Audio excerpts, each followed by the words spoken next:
স্ত্রীদেরকে আল্লাহ কি দায়িত্ব দিয়েছে একটা ফ্যামিলিকে সুন্দর করতে, একটা দাম্পত্য জীবনকে সুন্দর করতে। স্ত্রীর 1 নম্বর দায়িত্ব হচ্ছে she should make a comfort to her husband.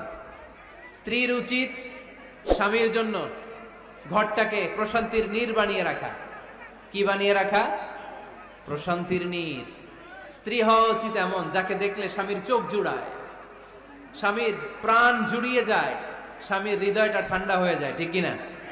আর স্ত্রীর দিকে তাকালে যদি মেজাজ গরম হয়ে যায়, মেজাজ খিটখিটে হয়ে যায়, ঝামেলা আছে না নাই? ঝামেলা আছে।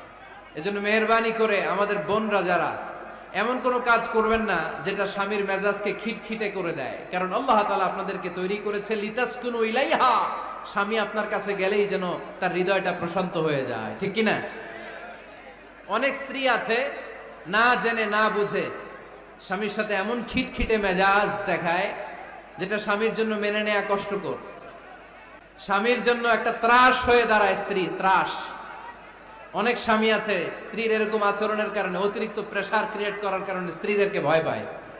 এজন্য বোনদেরকে বলবো লিতাসকুনু ইলাইহা, এমন ভাবে আপনি আপনার স্বামীর সামনে নিজেকে প্রেজেন্ট করেন যাকে আপনাকে দেখলে আপনার স্বামীর চোখ জুড়িয়ে যায়, হৃদয়টা প্রশান্ত হয়ে যায়, আপনাকে দেখলেই আপনাকে ভালোবাসতে মনে চায়, ঠিক কিনা? এজন্য রব্বুল আলামিন বলেন আমি নারীদেরকে তৈরি করেছি লিতাসকুনু ইলাইহা, যেন পুরুষেরা স্ত্রীদের সংস্পর্শ যখন পায় পুরুষদের হৃদয়টারে প্রশান্ত করে দেয়। কে? রব্বুল আলামিন বলেছেন খাদিজার জন্য জান্নাতে আমি এমন একটা ঘর বানিয়েছি যেই ঘরের মধ্যে কোনো বিশৃঙ্খলা নাই।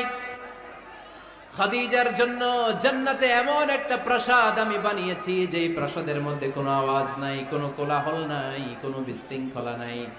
কারণ খাদিজা আমার নবীকে এমন একটা ঘর উপহার দিয়েছে যেই ঘরের মধ্যে কোনো বিশৃঙ্খলা ছিল না, আওয়াজও ছিল না। পড়েন সুবহানাল্লাহ।